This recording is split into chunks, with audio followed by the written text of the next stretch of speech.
नमस्कार मित्रों, मैं आपका मित्र भूपेन ठाकरे स्वागत करता हूं अपने YouTube चैनल जीएस मंथन 88 पे। और आज का जो हमारा टॉपिक है वो काफ़ी छोटा रहेगा और हमारा टॉपिक है विषाणु से होने वाले रोग और उससे संबंधित एक छोटी सी ट्रिक है। और साथ ही साथ हम लोग इसके साथ ये भी जान लेंगे कि किस बीमारी से कौन सा अंग प्रभावित होता है। ठीक है, तो जल्दी से हम ज़्यादा देर ना करते हुए अपना टॉपिक पे आते हैं और देखते हैं विषाणु से होने वाले रोगों की ट्रिक। तो लिखा हुआ है, देख लीजिए यहाँ पर, आप से, ए डबल पी आप हो गया, सी ई से सी हो गया, आप से डी एम, और उसके बाद में सारी चीज़ों को एज इट इज़ अपने को याद कर लेना है। रेबिस, खसरा, ट्रेकोमा, हर्पिस, ब्रोंकाइटिस, कोरोना। ठीक है, इसको ख़त्म कर दो।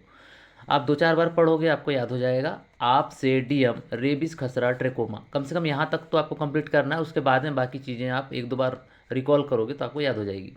तो सबसे पहले अपन इस ए को उठाते हैं। तो इस ए का मतलब होता है एड्स, और एड्स में शरीर का प्रतिरक्षा तंत्र प्रभावित होता है। मतलब हमारी बीमारी से लड़ने की जो ताकत होती है या क्षमता होती है वो पूर्णतः समाप्त हो जाती है, और इस तरीके से मनुष्य किसी भी बीमारी की चपेट में आसानी से आ जाता है। इसके अलावा हम लोग देखते हैं पी से होता है पीलिया। एक्चुअल में जो पीलिया होता है कोई बीमारी नहीं है, ये हेपेटाइटिस का एक लक्षण होता है जो कि बीमारी के रूप में हमारे सामने आता है, और ये इसका मुख्य कारण है पानी। ठीक, तो जब भी पानी पीजिए आप तो कोशिश कीजिएगा कि बेहतर तरीके से आप अच्छा हाइजीनिक पानी आप पिएँ ताकि आपका स्वास्थ्य अच्छा रहे। ठीक, तो पीलिया में लीवर प्रभावित होता है, यकृत प्रभावित होता है। और इसके अलावा हम लोग देखते हैं पी से पोलियो। पोलियो में तंत्रिका तंत्र या नाड़ी संस्थान जो है प्रभावित होता है। तो खासतौर पे ये जो पीलिया होता है, सॉरी पोलियो होता है, ये बच्चों में होता है ना। तो इसलिए बच्चों को 2 बूंद ज़िंदगी की पिलाई जाती है समय समय पर, और वो काफ़ी ज़रूरी होता है। और इसका जो एक वायरस होता है इसको मिक्सो वायरस भी कहते हैं। ठीक, इसके अलावा हम देख लेते हैं सी से होता है चिकन पॉक्स, जिसको हम लोग छोटी माता भी कहते हैं। इसमें पूरा शरीर प्रभावित होता है, शरीर पे छोटे छोटे दाने आ जाते हैं, है ना, और काफ़ी खुजलाहट भी होती है। इसके अलावा ई से इन्फ्लुएंजा, या इसको हम लोग फ्लू कहते हैं। मतलब जो नॉर्मल सर्दी खांसी होती है वो एक्चुअल में फ्लू ही होता है। इसमें श्वसन तंत्र भी प्रभावित होता है और संपूर्ण शरीर प्रभावित होता है इसमें, और शरीर में काफ़ी हरारत रहती है, अकड़न जकड़न तिकड़न फुकड़न सब रहता है।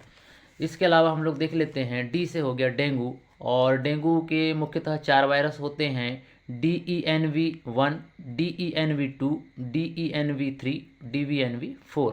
इस तरीके से डेंगू के 4 वायरस होते हैं।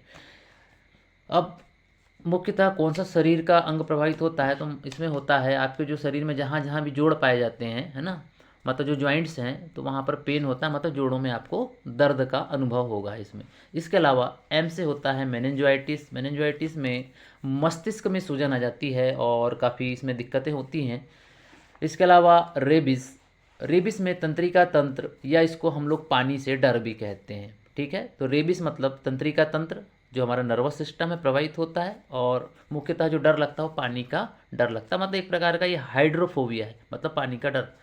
इसके अलावा खसरा, खसरा के लिए जो जिम्मेदार वायरस होता है वो है मिजेल्स, है ना। आपने सुने भी होंगे मिजेल्स रूबेला का जो टीका है वो अक्सर करके आंगनबाड़ियों में जो वहाँ की वर्कर लोग होती हैं वो बच्चों को लगाती हैं। और इसमें जो है पूरे शरीर पे लाल दाने या लाल जो चट्टे होते हैं, चकते होते हैं, वो दिखाई देते हैं। ट्रेकोमा, ट्रेकोमा में होती है ये मुख्यतः कार्निया में वृद्धि। कार्निया एक्चुअल में जो होती है आँख जो होती है, तो आँख की जो कार्निया होती है उसमें आकार में वृद्धि हो जाती है। कई बार एग्जाम में ऐसा घुमा फिरा के प्रश्न पूछता है कि डायरेक्ट प्रश्न नहीं पूछेगा कि ट्रेकोमा में कौन सा अंग प्रभावित होता है। अगर डायरेक्ट पूछेगा तो आप आँख आंसर में मार दोगे, लेकिन आँख नहीं मारना है आंसर में, आँख को टिक करना है। आँख मारोगे तो फिर गलत समझ लेगा सामने वाला।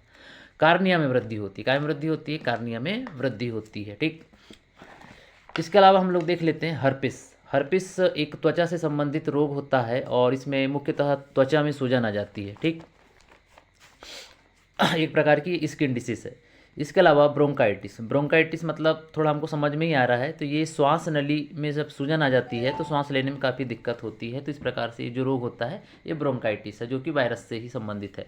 इसके अलावा कोरोना, मतलब कोरोना से तो आप लोग भली भांति परिचित होंगे, क्योंकि इसका दंश आपने हमने सब ने ही झेला है। ठीक है, और अपने आंखों के सामने इसको घटते हुए हमने देखा है।